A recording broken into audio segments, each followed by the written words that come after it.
This One's Wife. Fergie, red flag. Hello, I'm H.G. Tudor. First of all, if you've not watched my video, The Interfamily Grift Cup, go and do so. The reason being is not only will you be thoroughly entertained and you will have a good old chortle of what your glorious narrator has to say, but you'll also learn a massive amount about the extent of grifting of the Yorks and the Sussexes. And in a sense, it's a useful appetizer for the content of this video. For as Sarah Vine writes in the Daily Mail, the more I think about it, the more the parallels become blindingly obvious, scary even. The annoyingly perfect sister-in-law who never puts a fingernail wrong, the marriage to the slightly better-looking, wayward, but not quite as bright second son, the heirs of a princess, but without any of the graces, expensive tastes and a grabby, ambitious nature, casting themselves as kind and caring while showing complete disregard for everyone else's feelings, framing themselves as victims by way of deflecting responsibility for their own actions, using their royal connections for personal gain while showing a total lack of respect for the institution of the monarchy.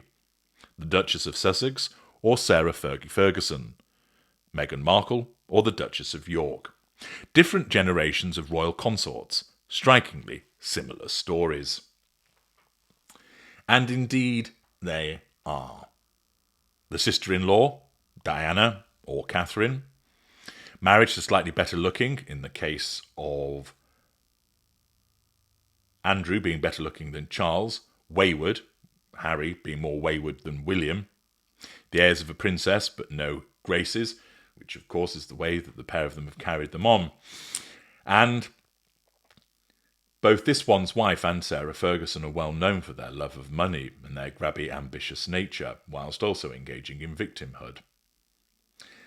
Naturally, there is one fundamental difference which Vine does identify, which is Sarah Ferguson never mocked the late Queen and did not deride the institution of the monarchy.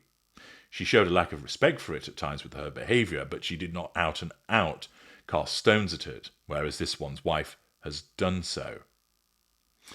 This week's revelations about Sarah Ferguson's connections with Jeffrey Epstein have made for very uncomfortable reading, especially for someone like the journalist, who over the years had come to think of her as a woman who, while not necessarily the most fiscally competent person, or someone who always engages her brain before acting on her instincts, was fundamentally a well-meaning and sincere individual, misunderstood even. She sees now that she was totally, completely, utterly hoodwinked. She's the last person to want to see someone getting cancelled, but honestly, lying in an interview about your relationship with a convicted sex trafficker, pretending you knew nothing about it when clearly you did, saying you're severing all ties and then just a few weeks later sending a grovelling email rowing back. It is all evidence of someone who was as morally bankrupt as she seemed financially at the time, although she did avoid that official definition. I don't think that there's much coming back from this, writes the journalist. It's never easy marrying into the royal family, and the scrutiny must be exhausting. Sarah Ferguson certainly suffered more than her fair share of it. That said, the rewards are considerable. Privilege, status, security, hot and cold running staff, endless opportunities to pursue one's private passions. There are plenty who would gladly exchange their daily drudgery for a slice of that pie. And indeed, there are plenty of royal consorts, from the late Duchess of Kent to Sophie Duchess of Edinburgh and of course the Princess of Wales, who manage the downsides with charm and the upsides with gratitude, with two notable exceptions. The Duchess of York and the Duchess of Sussex. Different generations, same problem. Is the fact that they both married spares significant? One suspects so. Both came on the scene as vivacious, rather racy young women, what young people today like to call disruptors. Neither fitted the conventional mould of royal spouse. Ferguson was the archetypal Sloane Ranger, all fun, velvet hairbands and ballet pumps. This One's Wife was the more refined 21st century version, infinitely more polished, but no less ambitious, and, gasp, a divorcee. At first, they both felt like breaths of fresh air, welcome injections of energy into the somewhat staid royal ranks. Their own personalities suited the more carefree characters of the second-born heirs. Andrew with his reputation as Randy Andy, Harry with his naked billiards playing Las Vegas past. They loved the glamour and the limelight, the toast and the tiaras, and they got them.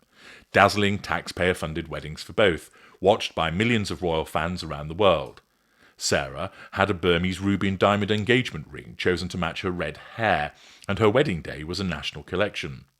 This one's wife's ring was set with diamonds from Princess Diana's collection, and their Windsor wedding cost more than £30 million. But as both women settled into their royal existences, the inevitability of their situation slowly dawned on them. They were not the main attraction. Someone else was. They were just the support act, and that was not good enough. They wanted more. In the Duchess of York's case, she wanted her toe sucked by an American financier and the freedom to pursue a career as a chat show pundit and all-round renter-royal in the United States. Her lucrative contracts with the likes of Weight Watchers helped turn around her financial fortunes, but not before she had sold every part of herself that she could. The Duchess of Sussex is not far behind. There's her With Love Meghan show on Netflix, her lifestyle brand. The Duchess of York once launched her own brand of tea and biscuits, while the Duchess of Sussex is an investor in Clever Blends, an instant latte brand, and endless self-serving confessionals. They've both starred in documentaries about themselves. Sarah's was a 6-part documentary series focusing on her personal struggles, broadcast on Oprah Winfrey's own network. The TV superstar is something else they have in common. Oprah having convicted the infamous interview with Harry and this one's wife in 2021, in which the Duchess accused senior royals of racism and downplayed her mental health struggles.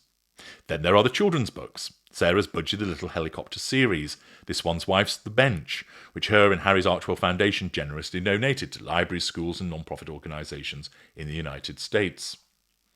But perhaps the most striking thing that they have in common is their taste for the finer things in life.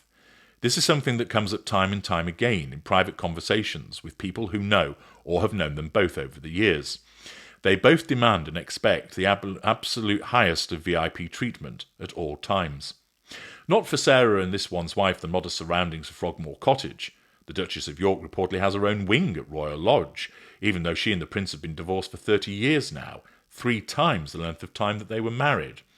As for the Duchess of Sussex, she never tires of sharing snippets of her luxury Monty Shit Show lifestyle in a mansion they paid more than £11 million for in 2020. She and Harry seem to go everywhere by private jet, and her outfits are never knowingly undervalued. And like the Yorks, the Sussexes like to hang out with wealthy, successful people. People such as Tyler Perry, the businessman and entertainer, who in 2020 lent them his house for a period of time in respect of their flight to freedom, and also provided them with security. Perry, who is godfather to the couple's youngest, Lilibet, is no Epstein, but he's also not a wholly straightforward acquaintance. His shows, while commercially successful, are considered very controversial, and some, including the film director Spike Lee, have accused him of reinforcing stereotypes about black people. The situation that the Duchess of York now faces ought to be a red flag for the Sussexes. There are far too many parallels for comfort. It would be a tragedy, the journalist writes, if the Sussexes were to find themselves, like the Yorks, caught up in a Hogarthian progression, where the cast of characters grows ever more questionable as their need for money and patronage increases. It's a cautionary tale. Let's hope they take heed. Thus, the parallels are clear and obvious as set out there by Sarah Vine, with the major distinction that Sarah Ferguson has never attacked the institution of monarchy in the way that this one's wife has done so. But beyond that, there are considerable similarities between the two women. And the suggestion is that where Fergie has found herself and what has happened to her ought to be a huge red flag for this one's wife. And this journalist is entirely correct. This is the route that this one's wife is going down, that her obsession, driven subconsciously by the pursuit of the prime aims, particularly in relation to the residual benefit of money, may well find herself ending up in a similar position to Fergie with a similar downfall. But this one's wife isn't going to see it. She's not going to see it because her narcissism will not allow her to recognize that what has happened to Sarah Ferguson is something that is happening to this one's wife or could happen to this one's wife. This one's wife, with her magical thinking, believes that what she has achieved is as a consequence of her own endeavours and not as a consequence of the generosity of others. The narcissism of this one's wife causes her to have no sense of accountability. And whilst she could look upon someone like Sarah Ferguson and say, she brought it on herself, look at all of the things that she did wrong, tut, tut, tut, tut, tut, she can see it in other people, but she is blind to it in herself, because that is one of the most striking defense aspects of the narcissism, that it can allow the narcissist to see the exact behavior that the narcissist engages in other people, but not see it in themselves. It can see the awful behaviors, not necessarily driven by narcissism, but still awful behaviors that other people engage in, that they also engage in, but they don't see that in themselves, because the narcissism won't let them do so, because that would threaten the image that they have of themselves. Sarah Ferguson is a huge red flag for this one's wife. She is in effect the image in the crystal ball of where this one's wife could well end up. But this one's wife will not heed it. She will not recognize it, and she certainly won't act upon it, because the blinding nature of her narcissism tells her, that won't happen to me, that's not similar to me. It will do its level best to distinguish how she is not like Sarah Ferguson, how she is not destined to go down the same path, even though so far the parallels are striking. And this, again, is one of the reasons why certain narcissists end up in the position that they do, because they think that they're invulnerable. They think that they cannot be defeated, and they think that the ordinary rules do not apply to them until they do, and all those chickens come home to roost.